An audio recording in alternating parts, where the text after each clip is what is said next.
Hello learner, my name is Ruchi Gupta. Welcome to my channel Ruchi eco classes for UGC NET. इस video में हम जो है कि यूजीसी नेट पेपर 1 के बारे में करने जा रहे हैं, जिसमें हम रिसर्च एप्टीट्यूड का एक जो है क्वेश्चन है टाइप ऑफ रिसर्च, उसके बारे में करने जा रहे हैं।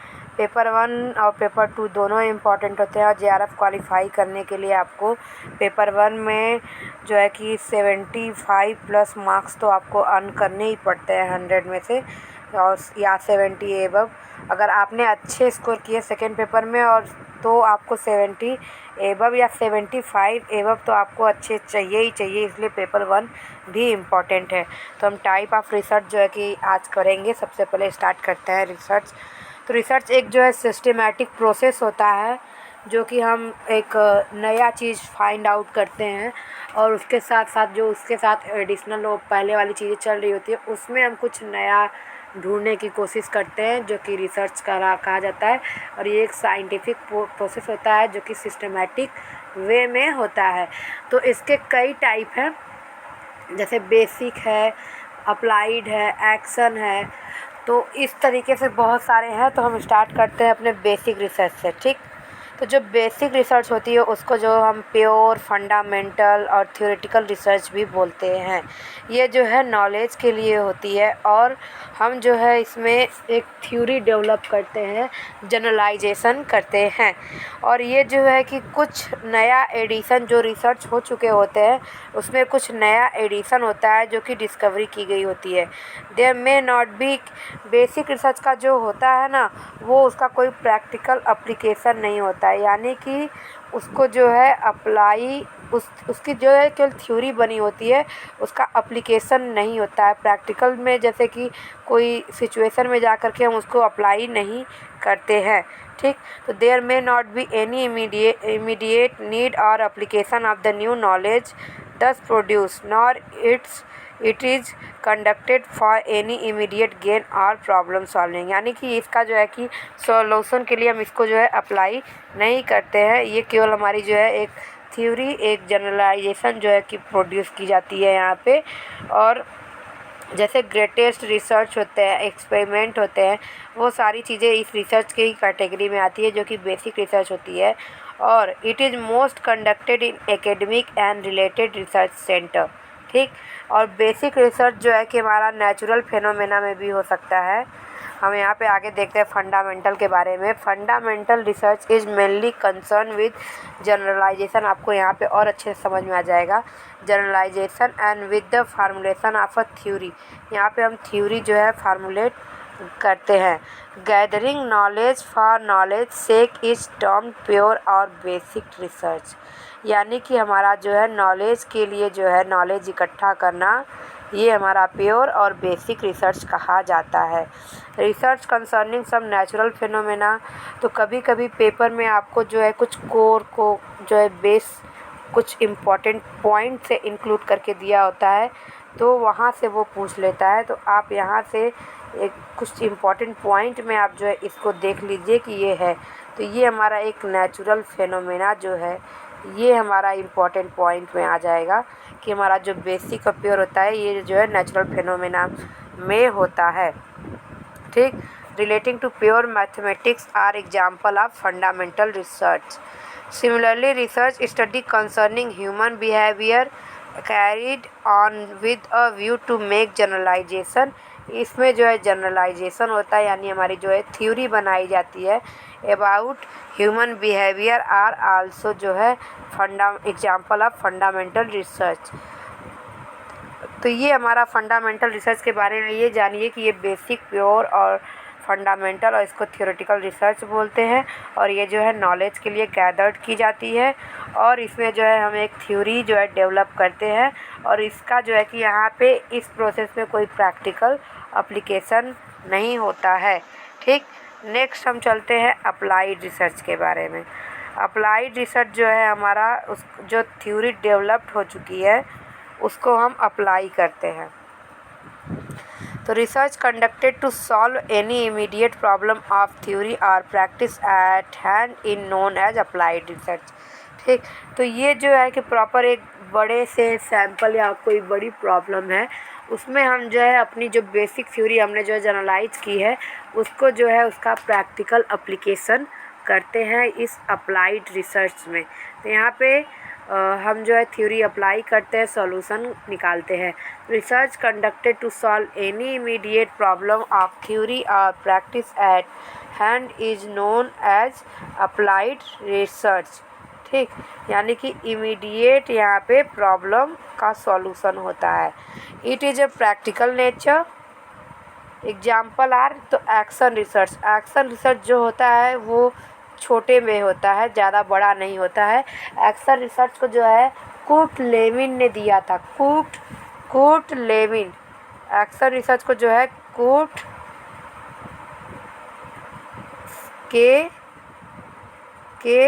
KURT लेविन ने दिया था। ठीक, 1940 में। तो केस स्टडी है, इसमें जो है कि अप्लाइड में केस स्टडी होता है, क्लिनिकल रिसर्च होता है और research and development popularly known as R&D इस पे आ जाता है। Most of the research in industry, business, military and government department is applied और प्रैक्टिकल नेचर। नेक्स्ट हम चलते हैं इसी अप्लाइड के बारे में, यहाँ पे आपको और अच्छे से समझ में आ जाएगा। Research can be other applied और एक्शन रिसर्च और फंडामेंटल, यानी हमारा जो है रिसर्च या तो फंडामेंटल होता है जिसको हम बेसिक प्योर बोलते हैं, या अप्लाइड या एक्शन होता है। Applied research aim at finding a solution for an immediate problem facing a society और industry, business organisation. The marketing research और evaluation research are example of applied research. कभी कभी ये आपको PhD के एग्ज़ाम में पूछ देता है कि मार्केटिंग रिसर्च और जो है इवैल्यूएशन रिसर्च ये किसका पार्ट है, तो ये जो होता है अप्लाइड रिसर्च का पार्ट होता है।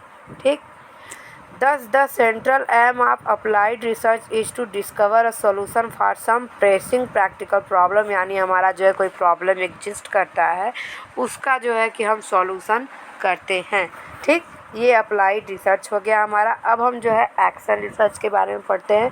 ये जो है टाइप ऑफ अप्लाइड रिसर्च है which is focused on immediate application. ये जो है तुरंत एप्लीकेशन के लिए होता है।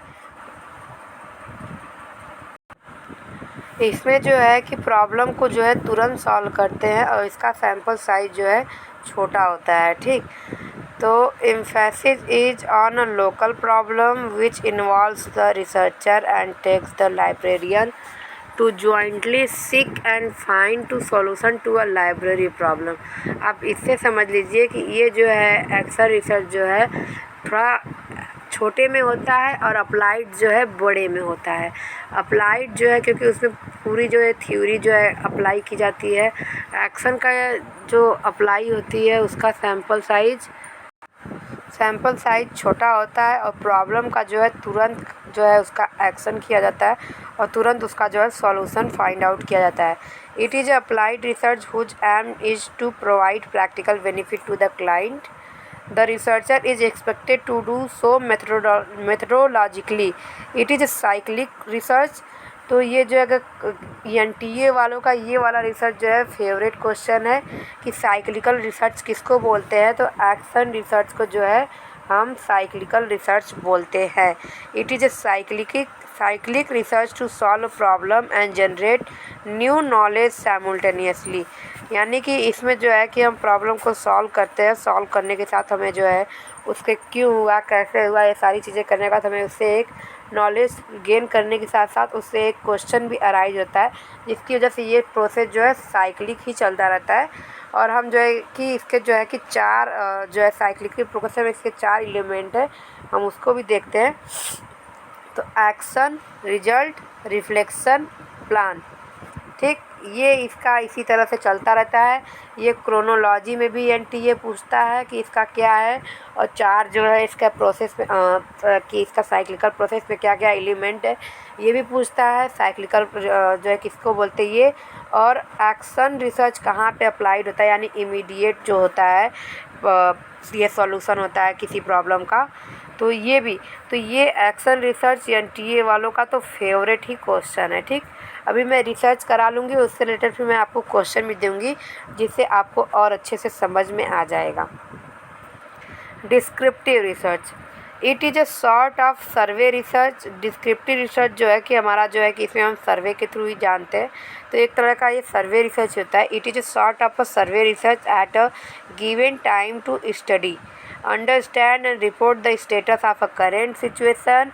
बोल सकते हैं कि इसमें हम जो है कि कोई भी सिचुएशन क्या है, कैसे है और कब और कहाँ है, इस तरीके से वो जो है कि उसका सॉल्यूशन निकालते हैं। यानी कि अगर कोई चीज़ हुई तो वो कैसे हुई, क्यों हुई नहीं, कब हुई और कैसे हुई और कहाँ हुई, ये सारी चीज़ें जो है कि और ये जो है कि फाइंड आउट ये करता है कि कहाँ हुई, कब हुई और किसने किया, ठीक, ऐसी चीज़ें। तो it is a sort of survey research at a given time to study. और ये जस्ट लाइक आपका बोल सकते हैं फंडामेंटल रिसर्च ही होता है, मतलब उसके जैसा होता है, एग्जैक्टली वही नहीं होता है, ठीक। It is a collect data by simple और a common sense technique then collate and tabulate it. यानी इसमें जो है डाटा हम कलेक्ट करते हैं वो सिंपल टेक्निक के थ्रू करते हैं जिसको हम टैबुलेट कर सकते हैं। In a descriptive research hypothesis information और टेस्टिंग मे और मे नॉट भी इन्वॉल्व है। इसमें जो है हाइपोथेसिस टेस्टिंग हम कर भी सकते हैं, नहीं भी कर सकते, कोई ज़रूरी नहीं होता है। जैसे कि हमारा जो है कि यहाँ पे अगर एक्सपेरिमेंटल रिसर्च है या फंडामेंटल रिसर्च है, तो उसमें हमारा जो है किसी भी थ्योरी को जो है थ्योरी बनाने के लिए या किसी भी जनरलाइजेशन करने के लिए हमारा हाइपोथेसिस बनाना ज़रूरी होता है, ठीक। लेकिन यहाँ पे हाइपोथेसिस बनाना ज़रूरी नहीं होता है, यानी इसमें हम जो है वेरिएबल को जो है मैनिपुलेट नहीं कर सकते, ठीक, वेरिएबल को मैनिपुलेट नहीं कर सकते। फंडामेंटल में जो है कि वेरिएबल को मैनिपुलेट कर सकते हैं। In library science in India most of the research is up to descriptive type, descriptive research, ठीक। नेक्स्ट हम चलते हैं, its technique are direct observation and measurement. यानी इसमें जो है कि हम डाटा जो कलेक्ट करते हैं वो और जो हम मेथड यूज करते हैं उसमें हम डायरेक्ट ऑब्जर्वेशन को यूज करते हैं और मेजरमेंट को यूज करते हैं, या जो है क्वेश्चनायर के थ्रू हम इंटरव्यू ले लेते हैं, ठीक। तो its stage are area of research is consume broadly. यानी हमें कौन सा एरिया जो है, मतलब कितना बड़ा हमारा रिसर्च का एरिया होगा, बैकग्राउंड होगा, वो हम जो है देखते हैं। फिर उससे रिलेटेड जो है लिटरेचर रिव्यू करते हैं कि कौन सा और कितना वर्क हो चुका है और क्या क्या प्रॉब्लम फेस किया गया है। फिर उसके अकॉर्डिंग जो है हम जो है प्रॉब्लम को फार्मूलेट करते हैं। फिर what is to be surveyed is clearly democratic. यानी कि हमें क्या सर्वे करना है ये हमें पता चल जाता है। फिर डाटा हम कलेक्ट करते हैं, उसको टैबुलेट करते हैं, फिर उसका जो है कि उससे इंफॉर्मेशन जो होती है वो गैदर करते हैं और उसके अकॉर्डिंग हम कंक्लूजन ड्रॉन करते हैं और रिपोर्ट सबमिट करते हैं। और इसमें जैसा कि मैंने आपको बताया हाइपोथेसिस बनाना जो है कंपलसरी नहीं होता है, ठीक। डिस्क्रिप्टिव रिसर्च आपको यहाँ और अच्छे से समझ में आ जाएगा कि descriptive research includes survey and fact finding inquiry of different kinds. तो यहाँ पे जो है ये वाला पार्ट जो है आपको क्वेश्चन में पूछता है कि डिस्क्रिप्टिव रिसर्च इंक्लूड्स में, तो सर्वे एंड फैक्ट फाइंडिंग, अगर ये आ गया हमारा ऐसे दिया हुआ सर्वे एंड फैक्ट फाइंडिंग, तो ये आप समझ लीजिए कि ये आपका डिस्क्रिप्टिव रिसर्च का पार्ट है, ठीक। फिर इंक्वायरीज ऑफ डिफरेंट काइंड, तो ये आपका डिस्क्रिप्टिव रिसर्च का पार्ट है। The major purpose of descriptive research is description of the state of affairs as it exist at present. यानी अगर हम कोई भी सिचुएशन को जो है वो जैसे है बिल्कुल वैसे ही बताते हैं, उसमें कोई चेंजेस नहीं करते हैं। In social science as business research we quite often use the term ex post facto research. यानी कि आफ्टर जब कोई भी चीज़ हो जाती है उसके बाद जो है हम उसका रिसर्च करते हैं, तो वो जो है डिस्क्रिप्टिव रिसर्च में आ जाती है। यानी एक्स पोस्ट फैक्टो जो है हमारा आफ्टर द इंसिडेंट्स, ये हमारा जो है डिस्क्रिप्टिव रिसर्च का पार्ट है।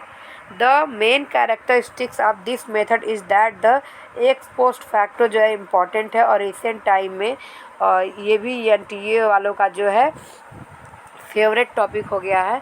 तो हम एक्स पोस्ट फैक्टो के बारे में भी जो है डिटेल्स में आगे करेंगे रिसर्च के, ठीक, ये ऑलरेडी जो लेंदी होता जा रहा है तो हम डिस्क्रिप्टिव करके यहाँ से ख़त्म कर देंगे। हम नेक्स्ट वीडियो में और करेंगे इसके रिसर्च बारे में। Ex post facto research for descriptive research study. The main characteristics of this method is that the researcher has no control over the variable, यानी क्योंकि एक्स पोस्ट फैक्टर का मतलब ही है कि आफ्टर द इंसिडेंट्स, जब सारी चीज़ें हो चुकी होती हैं तो उसके बाद जो है कि ये जाता है वहाँ पे, तो जा कर के जब रिसर्चर वहाँ की चीज़ों को जो है, जैसे समझिए एक्सीडेंट हो गया, उसके बाद क्या हुआ, कैसे हुआ, तो वो जाके केवल वो देखता है, उसको वो चेंज नहीं कर सकता, मैनिपुलेट नहीं कर सकता। इसलिए यहाँ पे दिया हुआ है researcher has no control over the variable, he can only report what has happen and what is happening. वो केवल कंट्रोल नहीं कर सकता कि उसको चेंज कर दे या उसको और कोई सिचुएशन में बना दे, वो जैसे है तैसा ही रहेगा और उसको बस बताएगा कि वो क्या हुआ वहाँ पे और क्या हो रहा है। ठीक, most ex post facto research project are use for descriptive studies in which the researcher seeks to measure such item as for example frequency of shopping, preferences of people or similar data set. ठीक, ex post facto studies also include attempt by researcher to discover causes even when they cannot control the variable. वो जो है कि जो भी हुआ, कैसे हुआ, उसके कारण, रीज़न को जो है फाइंड आउट करने की कोशिश करता है एक्स पोस्ट फैक्टो रिसर्च। उसमें वो जो है कि वेरिएबल को मैनिपुलेट नहीं कर सकता, कंट्रोल नहीं कर सकता, यानी कि इसमें जो है हाइपोथेसिस नहीं होते। The method of research utilize in descriptive research are survey method होता है, और इसमें जो है कि हम इंक्लूड कर देते हैं कंपैरेटिव एंड कोरिलेशन मेथड को भी जो है हम इंक्लूड करते हैं इन पोस्ट फैक्टो स्टडीज। ठीक, तो आगे जो है कि ये कंपैरेटिव वाला हम जो है नेक्स्ट वीडियो में पढ़ेंगे, और इससे रिलेटेड एक्स पोस्ट फैक्टो के जो है एग्जाम्पल मैं आपको कराऊंगी, क्योंकि एग्जाम्पल जो है इससे रिलेटेड आपको दे करके पूछ देता है कि इसमें कौन सा वेरिएबल कौन सा है या कौन सा रिसर्च ये कहा जाएगा। तो एक्स पोस्ट फैक्टो का बहुत ज़्यादा पूछता है, तो उसका एग्जाम्पल मैं आपको कई कराऊंगी, उसके बाद जो है आपको अच्छे से समझ में आ जाएगा। तो अगर आपको जो है वीडियो पसंद आया तो चैनल को लाइक करें, शेयर करें, सब्सक्राइब करें। Thank you so much.